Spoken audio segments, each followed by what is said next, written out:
Hello students, आज हम बात करने वाले हैं आउटकम ऑफ डेमोक्रेसी। तो डेमोक्रेसी के बारे में तो हमने अन्य चैप्टर्स में बात की है, जब मैंने अलग अलग वीडियो के माध्यम से आपको बताया क्या होता है डेमोक्रेसी। लेकिन आज हम थोड़ा सा डेमोक्रेसी को समझेंगे और उसके आउटकम्स को समझेंगे बेसिकली, कि उसके आउटकम्स क्या होते हैं, उसके रिजल्ट्स क्या हैं, उसके साइड इफ़ेक्ट्स क्या हैं और वो किस तरीके से ऑल ओवर वर्ल्ड में और इंडिया में कैसे काम करती है। क्यों डेमोक्रेसी सबसे बेहतर फॉर्म ऑफ गवर्नमेंट मानी जाती है, इस बात को हम समझेंगे।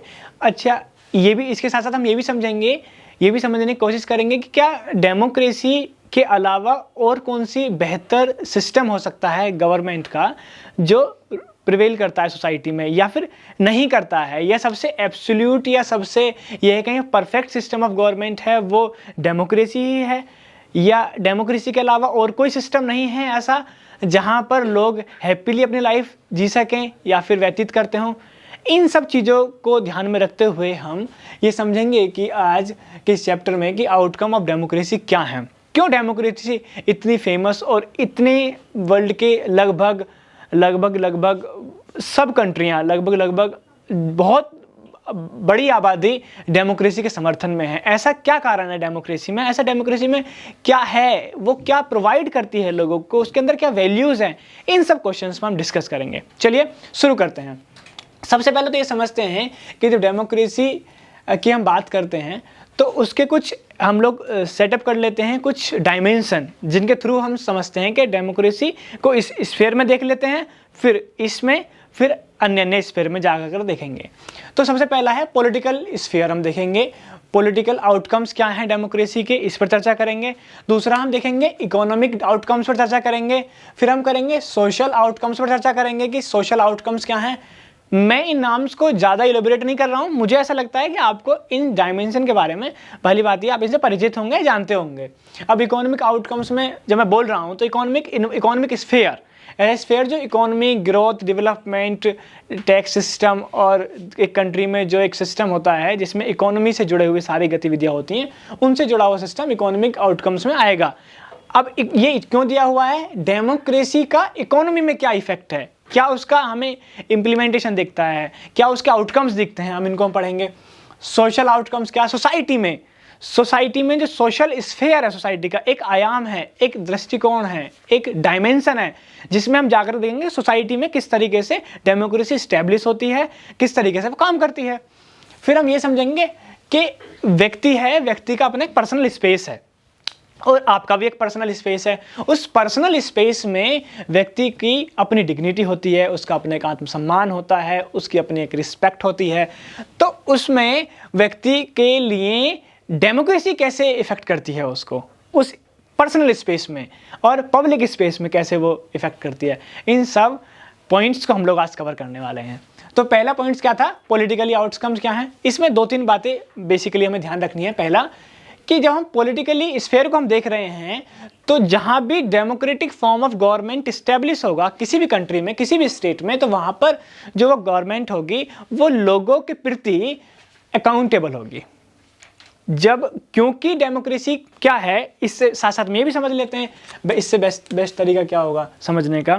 तो डेमोक्रेसी बेसिकली आप समझिएगा कि ये बहुत सारे लोग हैं, पीपल्स हैं, है ना, ये बहुत सारे लोग हैं। अब ये सब लोगों के पास हम टाइम तो नहीं होगा कि सेल्फ रेगुलेट करेंगे अपने आप को, सेल्फ रूल करेंगे अपने आप को। ये सब मिलकर के एक कलेक्टिव कंसेंट देते हैं किसी एक फॉर्म ऑफ गवर्नमेंट को। मान लो कि एक बॉडी है, इसको ये सब अपना सहमत देंगे, अपना कंसेंट देंगे कि आप हम पर रूल करो। हम इसको ऐसे भी समझ सकते हैं, डेमोक्रेसी में लोग चाहते हैं, लोग अपनी कंसेंट देते हैं कि तुम को हम ये पावर देते हैं कि तुम हमारी सोसाइटी को सस्टेन तरीके से चलाइए, आप इसको रेगुलेट कीजिए। तो अब यहाँ पर करते हैं वो लोग अपने वोट शेयर दे, कलेक्टिव वोट दे करके। तो ये ऐसे डेमोक्रेसी काम करती है। तो यहाँ पर अगर कुछ लोगों को लगता है कि गवर्नमेंट ने क्या किया है, तो वहाँ पर लोग अब RTI के थ्रू, RTI है ना, RTI राइट टू इंफॉर्मेशन 2005 में ये लागू हुआ था, है ना। तो आया था ये कॉन्सेप्ट, इसके थ्रू हम ये पूछ सकते हैं गवर्नमेंट से कि आपने ये काम किया है तो ये कैसे किया है, क्यों किया है, क्या इसके आउटकम्स हैं, इसमें कितना खर्चा आया, कितने एक्सपेंडिचर्स आए हैं। ये सब तमाम तरह की चीज़ें हम पूछ सकते हैं और गवर्नमेंट को आंसर देना पड़ेगा। अकाउंटेबल है इसलिए देना पड़ेगा। तो डेमोक्रेसी की सबसे बड़ी खास बात यह है। जबकि इससे पहले जो समय में हम देखते हैं कि मोनार्की स्टैब्लिश होती थी generally most of the countries में। अब मोनार्की क्या थी कि जहां पर राजा रूल करता था। अब राजा से प्रजा तो नहीं पूछ सकती थी कि राजा का निर्णय तो अंतिम निर्णय होता था। जैसे यहाँ पर सुप्रीम कोर्ट के जज का निर्णय अंतिम निर्णय होता है, ऐसे वहां पर राजा का निर्णय होता था और जो भी बोलता था वो अंतिम निर्णय होता था। एब्सोल्यूट अथॉरिटी राजा के हाथ में होती थी। लेकिन वहां तो पूछने का सवाल ही नहीं था। तो लोगों को यहाँ अच्छा इसलिए लगा, इस गवर्नमेंट में इसलिए अच्छा लगा क्योंकि ये गवर्नमेंट अकाउंटेबल है, एक चीज। दूसरा, रेस्पॉन्सिव है। ऐसा ही नहीं पूछ लिया बस, आप पूछ सकते हो लेकिन वहां से रेस्पॉन्स नहीं आएगा। रेस्पॉन्स भी आएगा, रुको जरा सब्र करो। तो रेस्पॉन्स भी आएगा। तो हमने क्या समझा, पॉलिटिकल एरेना में जो गवर्नमेंट होती है वो अकाउंटेबल होती है और रेस्पॉन्सिव होती है। और तीसरी चीज़ जो बड़ी इंपॉर्टेंट है, लेजिटिमाइज्ड चीज़ें होती हैं। आपने कुछ भी ऐसे ही नहीं, कोई व्यक्ति जाएगा और पूछ लेगा हाँ जी गवर्नमेंट आपने काम किया था, बताओ कैसे कैसे किया, कब कब किया, ऐसे नहीं पूछा जा सकता। उसका एक प्रोसीजर होगा। उस प्रोसीजर में कुछ लेजिटिमाइज्ड वे होंगे, वैध कदम होंगे, जिसमें आप एक एप्लीकेशन लिखोगे। इस एप्लीकेशन में लिखोगे महोदय मुझे ये पूछना है, जानकारी लेनी है, ये आर्टिकल या ये इसके थ्रू मैं ये जानना चाहता हूँ, आपने ये 2005 में पॉलिसी लागू की, अन्य तरीके से हम उसमें मेंशन करेंगे हम जानना क्या चाहते हैं, हम जानना क्या चाहते हैं, हमारा विषय क्या है, हमको असल में हमको जिज्ञासा किस चीज़ की है, तो और क्यों जानना चाहते हैं ये भी मेंशन करेंगे। हम ये पत्र लिख करके भेजेंगे और वहाँ से रिप्लाई आएगा। इस तरीके से एक लेजिटिमाइज तरीका होता है सिस्टम का। तो एक सिस्टम है, एक स्ट्रक्चर है, जिस स्ट्रक्चर में रहकर के लोग काम करते हैं, एक वे है। तो ये पॉलिटिकल एरिना में 3 बिंदु हमने समझे। साथ ही ये समझेंगे कि यहाँ पर लोगों के साथ में चॉइस होती है, लोग चूज करते हैं गवर्नमेंट को, चॉइसेस होती हैं लोगों के पास में कि वो, इसमें लिखा हुआ क्या है कि choose their rules and people have control over their rulers. बिल्कुल सही बात है, जो उनका रूल करने वाला होता है उसको भी वो कंट्रोल कर सकते हैं। अगर मान लो इस साल में जो हमने वोट दिया, कंसेंट दिया, वो व्यक्ति बदल गया, उसने जो अपना मैनिफेस्टो दिया था कि मैं ये कसम खाता हूँ, मैं ये वादे करता हूँ, मैं आपकी यहाँ पर ये उपस्थित कराऊंगा, ये फैसिलिटी लेकर आऊँगा, लेकिन वो नहीं लेकर के आया, तो आप 5 साल बाद उसको वोट मत दीजिएगा। या फिर अगर ओपोजिशन मजबूत है तो ओपोजिशन नॉन कॉन्फिडेंस मोशन ला करके उसको बैठा देगी, चल भाई साइड हो जा, अब हमें रूल करने दे, क्योंकि आपने जो मैनिफेस्टो तो वो काम नहीं किया। ठीक है, पब्लिक डिबेट्स होती हैं। तो जब ये सब इतनी फ्लेक्सिबिलिटी होती है इस सिस्टम में, तो लोग तो इसी को फॉलो करेंगे ही, इसलिए डेमोक्रेसी बेटर भी है। ठीक है, ट्रांसपेरेंसी होती है। ट्रांसपेरेंसी जैसे होता है ना, आर पार दिखता है कि गवर्नमेंट क्या काम कर रही है और जनता देख सकती है उसको। क्या ये सच है? कुछ आइडियल बातें से लग रही हैं, लेकिन समझिएगा, ट्रांसपेरेंसी दिखती नहीं है हमको गवर्नमेंट कैसे काम कर रही है, लेकिन हमको समझना होगा कि एक सिस्टम है, जैसे लेजिटिमाइज्ड वे हैं, उनके थ्रू हम जान सकते हैं गवर्नमेंट कैसे काम कर रही है। बहुत बड़ी इसमें बात नहीं है, लेकिन वो उसमें ट्रांसपेरेंसी होती है। ये बात, इस पर हमें बिलीव करना है, क्योंकि डेमोक्रेसी का कोर प्रिंसिपल ये भी है कि उसे ट्रांसपेरेंसी बनाए रखे। जो भी बात हो, जो भी सिस्टम हो, जो भी अंदर के इंटरनल कॉन्फ्लिक्ट्स हो, वो जनता तक पहुंचाए जाएं कि असल में ये समस्या आ रही है, आपका क्या सहयोग है, आप कैसे डील करोगे, उन सब चीज़ें शेयर हों आपस में। ठीक है, डिसीजन मेकिंग, जब भी कोई डिसीजन लिया जाता है उसमें डिसीजन मेकिंग में लोगों का अल्टीमेटली कंसेंट होता है। अब लोगों ने अपने एमपी को चुना, एमपी कोई बात रख रहा है तो इसका मतलब वो लोगों को रिप्रेजेंट करता है और लोगों की बात वहां पहुंचा रहा है। तो वहां पर क्या होता है, बेसिकली डिसीजन मेकिंग में भी ये मदद करती है। तो ये था पॉलिटिकल एरिना, पॉलिटिकल स्फीयर में हमने जाकर के चीज़ों को समझने की कोशिश करी है। दूसरा समझते हैं हम इकोनॉमिक स्फीयर। तो अब करते हैं हम लोग इकोनॉमिक आउटकम्स के बारे में। अब ये क्या होता है, तो इकोनॉमिक आउटकम्स जब आप देखते हो तो किसी देश में डेवलपमेंट किस लेवल पर चल रहा है, जीडीपी कैसे काम कर रही है ना, इन सब तमाम मुद्दों को हम समझते हैं। तो उसमें ग्रोथ चीज़ है कि ग्रोथ कैसे हो रही है उसमें। तो जो ग्रोथ है हम देखते हैं ओवरऑल जो डेवलपमेंट है ना, या फिर ये कहें किसी कंट्री की जो ग्रोथ है वो डिक्टेटरशिप में ज़्यादा होती है। ये बात ध्यान से सुनिएगा थोड़ा सा। डिक्टेटरशिप जहाँ पर तानाशाही सरकार होती है, एक व्यक्ति पूरी कंट्री को रूल करता है, जैसे हमने जर्मनी में पढ़ा था या पढ़ेंगे हम लोग अगले हिस्ट्री के चैप्टर में, जर्मनी किस तरीके से जर्मनी में तानाशाही रूल हुआ, शासन हुआ वहाँ पर। तो वहाँ पर वहाँ की इकोनॉमी बहुत तेज़ी से ग्रो करती है। डेमोक्रेसी में जो ग्रोथ है वो इतनी तेज़ी से नहीं होती है। ये साफ इसमें बताया गया है कि जो ग्रोथ है डिक्टेटरशिप में बहुत तेज़ी से होती है, डेमोक्रेसी में नहीं होती है। ये एक साइड इफेक्ट भी है, ये भी ध्यान रखिएगा। हमको अच्छाई नहीं देखनी है, हमको कमियां भी देखनी है। दूसरा कि जो reduction of the inequality and poverty, जो पॉवर्टी है सोसाइटी में, जो पॉवर्टी इस्टेब्लिश है, उस पॉवर्टी का रिडक्शन करने के लिए ये स्टेप लेती है। क्यों? क्योंकि हर एक सोसाइटी में कुछ अमीर लोग हैं, ठीक है, कुछ गरीब लोग हैं। तो जब क्योंकि सोसाइटी में लोगों के पास में कंसेंट है, और कंसेंट जो है, जो वोट की जो वैल्यू है वो इक्वल है, सब लोग वोट डालते हैं, वोट डाल करके गवर्नमेंट उन पर रूल करती है। तो वहाँ पर कुछ लोग जिनके पास प्रॉपर्टी होती है वो और प्रॉपर्टी अर्न करते हैं, क्योंकि राइट है। यहाँ पर आप मार्केट इस्टेब्लिश कर सकते हो, यहाँ पर कुछ भी कर सकते हो, क्योंकि आपके पास फ्लेक्सिबिलिटी है ना, आपके पास अल्टीमेट फ्रीडम है आपके पास में। तो अब क्योंकि यहाँ पर तुम कर सकते हो, तो यहाँ पर जो रिच जो लोग हैं, जो अमीर लोग हैं, जो एक तबका है जिसके पास में बहुत रिसोर्सेज हैं, वो बहुत रिसोर्सेज कमा लेता है। तो मतलब अमीर से बहुत अमीर हो जाता है, और जो गरीब है वो और गरीब हो जाता है। ये भी तो समस्या है।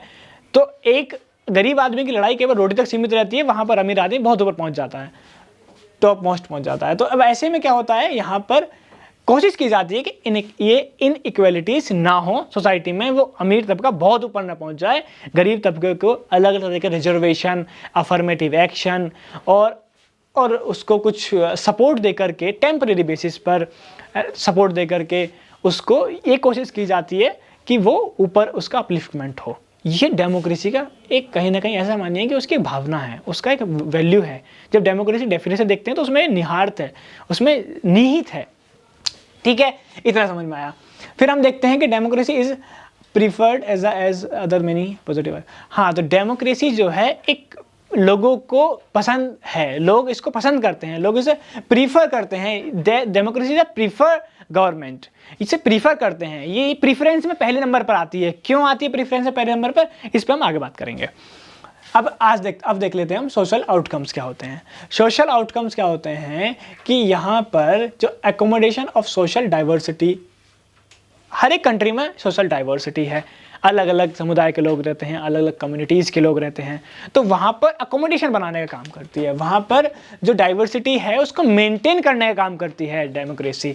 वहाँ पर किसी की जो डाइवर्सिटी में किसी की माइनॉरिटी की आइडेंटिटी को ख़त्म करने का काम नहीं करती है। किसी भी एक कम माइनॉरिटी के जो लोग हैं उसकी आइडेंटिटी, उसकी लैंग्वेज, उसकी वैल्यू, उसके कल्चर को डिस्ट्रॉय करने की बात नहीं करती है।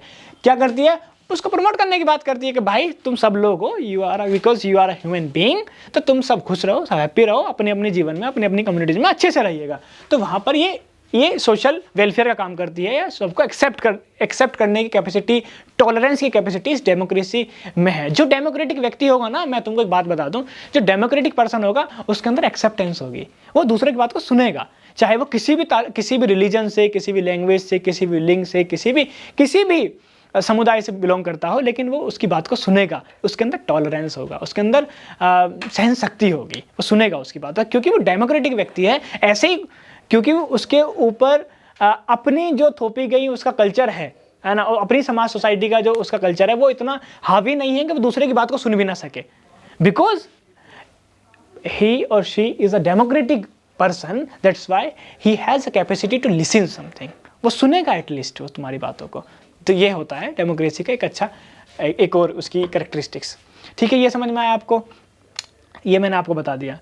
Decision handle social differences, division and conflicts. बहुत सारे कॉन्फ्लिक्ट सोसाइटी में होते हैं ना, उनको हैंडल करने का भी कोशिश करती है, यही लिखा हुआ है बेसिकली। अब आते हैं हम लोग बेसिकली किस बात पर कि अब ये प्राइवेट स्फीयर में कैसे काम करती है। तो हर एक व्यक्ति को सम्मान चाहिए, आपको भी चाहिए, मुझे भी चाहिए, बिल्कुल सही बात है। तो हर एक व्यक्ति की डिग्निटी, हर एक व्यक्ति की फ्रीडम, लोगों की, उन पर ये बेसिकली बहुत फोकस करती है कि हर एक व्यक्ति को पर्सनल स्पेस बना कर रखती है कि आप लोग अपनी जीवन कैसे जिएं, यू कैन। ठीक है, लेकिन यहाँ पर हम बेसिकली ये पढ़ते हैं, आप लोग 11th में जाएंगे तो पढ़ेंगे नेगेटिव लिबर्टी, पॉजिटिव लिबर्टी, वो हम बाद में बात करेंगे किस तरीके से। इसमें भी एक क्लासिफिकेशन है, वो एक थोड़ी सी अगले लेवल की बात हो जाती है, लेकिन अभी इतना समझिएगा कि हमको, जनता को, लोगों को, सिटीजन्स को प्रॉपर तरीके से उसको जितने उनको फ्रीडम चाहिए उतनी उन्हें मिली हुई है, और वो उसको एक्सरसाइज करते हैं हैप्पीली। ठीक है, freedom of women and disadvantage group, women's के लिए अलग तरीके की फ्रीडम है कि वो लोग जाएं और जैसे तरीके से, इसमें कोई भी ऐसे नहीं है कि ये पैट्रियार्की बेस्ड ऑन सोसाइटी, तो यहाँ पैट्रियार्की मेल डोमिनेंट है, वो क्योंकि हम लोग बहुत कई सालों से ऐसी हमारे यहाँ प्रैक्टिसेस हैं कि मेल डोमिनेंट है, लेकिन उसके बावजूद भी डेमोक्रेसी ने उसको इक्वल करने की बहुत कोशिश की है। तो यहाँ पर वुमेन के लिए भी, और डिसएडवांटेज ग्रुप जिसको एडवांटेज नहीं मिला है उस लोग को भी equal rights, equal wages, equal opportunities मिलती हैं। ठीक है, तो ये भी एक पर्सनल लेवल पर इसके एक सिस्टम चलता है। तो ये हमारा कुछ स्फीयर में जाके हमने डेमोक्रेटिक आउटकम्स को डिस्कस किया। अब देखते हैं कि जो डेमोक्रेसी है उसकी कुछ उसकी कंसीडर क्यों उसको बेटर कंसीडर करते हैं, वो क्यों करते हैं। पहली चीज़ समझिएगा, पहली है कि it promotes equality among citizens. It promotes equality, ठीक है, अमंग सिटीजन्स, ठीक है, वो इक्वेलिटी प्रोवाइड कराती है सिटीजन्स में, जो हम पढ़ चुके हैं। डिसीजन मेकिंग कैपेसिटी और एबिलिटी देती है लोगों को कि वो डिसीजन मेक कर सकें, बना सकें डिसीजन, ठीक है। उसके बाद में वो प्रोवाइड करती है, provide a method to resolve conflicts को रिजॉल्व करने के लिए एक मेथड्स प्रोवाइड करती है कि आप चाहिए इस कॉन्फ्लिक्ट्स को ऐसे रिजॉल्व कर लीजिए, तो कॉन्फ्लिक्ट्स जो होते हैं वो भी रिजॉल्व हो जाते हैं। बचा क्या अब तो कुछ नहीं बचा, अब तो डेमोक्रेसी को अच्छे से प्रैक्टिस कीजिएगा, ठीक है। अब एक इसमें लास्ट और सेकंड इंपॉर्टेंट पॉइंट है, allow room to correct mistakes. ये अब मैं ये बोलता हूँ सब अहम बिंदु हैं, बोर्ड पर ही बहुत इंपॉर्टेंट पॉइंट लिखता हूँ ना मैं, इसलिए सभी अहम हो जाते हैं। ये भी एक अहम बिंदु है, ये कह रहा है कि allow room to correct mistakes. Democracy में इतना स्कोप होता है कि वो अपने अंदर की कमियों को डे बाय डे इम्प्रूव कर सके और करेक्ट कर सके। ये मैंने कहा ना शुरुआत में कि टॉलरेंस होती है, ये जिस व्यक्ति के अंदर एक्सेप्टेंस होगी ना वही तो अपने अंदर चेंजेस करेगा। तो डेमोक्रेसी में ये कैपेसिटी है। अब अगर आप बात करोगे जैसे और फॉर्म ऑफ गवर्नमेंट देखिएगा क्या क्या है, जैसे कि डिक्टेटरशिप है, ठीक है, मोनार्की है, ठीक है, और टोटलिटेरियनिज्म है जहाँ पर एक ही व्यक्ति होता है, उसके पास अल्टीमेट अथॉरिटी उसी के पास होती है, वही राज करता है, वही वहाँ पर जुडिशरी का रोल करता है, वही यहाँ पर रूल बनाने का काम करता है, वही एग्जीक्यूट करने का काम करता है, वही सब कुछ करता है। उसका डिसीजन बस मार दो तो मार दो, तोड़ दो तो तोड़ दो। तो ऐसा व्यक्ति होता है। मोनार्की में राजा के पास होता है, राजा के अपने अपने मिनिस्टर्स होते हैं, उसमें पावर डिवाइड होती है, उनसे पूछ करके वो अल्टीमेट निर्णय दे देता है कि हाँ ऐसा होगा तो वैसा होगा। तो यहाँ पर आप क्या देख पा रहे हैं, यहाँ पर आप देख पा रहे हैं कि एक व्यक्ति के अंदर पावर है, एक ग्रुप के अंदर पावर है जो रूल कर रहा है और जो लोगों के कंसेंट को नहीं ले रहा है। लेकिन यहाँ पर क्या है डेमोक्रेसी में, यहाँ पर फ्लेक्सिबिलिटी है, यहाँ पर एक्सेप्टेंस है, और अगर कुछ गलतियाँ हो गई हैं तो ये डेमोक्रेसी जो डेमोक्रेटिक लोग हैं, डेमोक्रेटिक गवर्नमेंट है, वो एक्सेप्ट करती है कि हाँ भैया हमसे मिस्टेक हो गई, हमें कर दो माफ़, हम इसमें बदलाव करते हैं और नेक्स्ट टाइम से गलती नहीं दोहराई जाएगी। ये है भाई, गलतियाँ ह्यूमन नेचर का हिस्सा है ना, तो डेमोक्रेसी उसको एक्सेप्ट करती है। इसलिए हम ओवरऑल चैप्टर से ये समझने की कोशिश करते हैं कि ये सरकार और सरकारों से बेहतर है, इसलिए डेमोक्रेसी सब जगह और यहाँ पर भी इस्टेब्लिश है। क्योंकि हमारे पास जो और ऑप्शन है, जैसे कि टोटलिटेरियनिज्म अच्छा ऑप्शन नहीं है, हमको रिजेक्ट करना पड़ेगा इसको। मोनार्की अच्छा ऑप्शन नहीं है, हमको रिजेक्ट करना पड़ेगा इसको। तो बचा क्या, जहां हम ज़्यादा फ्लेक्सिबल हैं, बहुत ज़्यादा तो नहीं, अब हर किसी, क्योंकि जो ह्यूमन की इंटरेस्ट है, ह्यूमन की जो कैपेसिटी है ना, वो सब्जेक्टिव है ना। सब कुछ अच्छा लगता है, किसी कुछ अच्छा लगता है। तो कुछ लोग बोलेंगे डेमोक्रेसी बेकार है, कुछ लोग बोलेंगे डेमोक्रेसी अच्छा है। इस डिबेट को छोड़ करके यहाँ पर जो डेमोक्रेसी है ये ओवरऑल है ना, ओवरऑल होलिस्टिक वे में ये बेटर है, ठीक है, इट्स बेटर। इसलिए डेमोक्रेसी बहुत अच्छी है, ये कंपैरेटिवली बेटर है, ये शब्द ठीक है। It's not absolutely better, it's not absolutely perfect, ठीक है, लेकिन कंपैरेटिवली बेटर है और यहाँ रहना ठीक है। इस ऐसी फॉर्म ऑफ गवर्नमेंट में रहा जा सकता है, ठीक है, ये समझे। साथ में एक बात और कुछ जो बताना मैं ऐड करना चाहूँ तो क्या हो सकती है, ठीक है, इतना ही है आज की इस क्लास के लिए। बाकी अगली वीडियो के साथ में चैप्टर आपकी पूरी पॉलिटिकल साइंस कंप्लीट हो गई है, तो अब हम नए विषय या तो हिस्ट्री, ज्योग्राफी, इकोनॉमिक्स जिसके साथ भी प्लान बनता है उसके साथ में वीडियो की एक सीरीज़ लेकर आएंगे, फिर हम उन सब्जेक्ट को कंप्लीट करेंगे। तब तक के लिए बाय बाय, टाटा।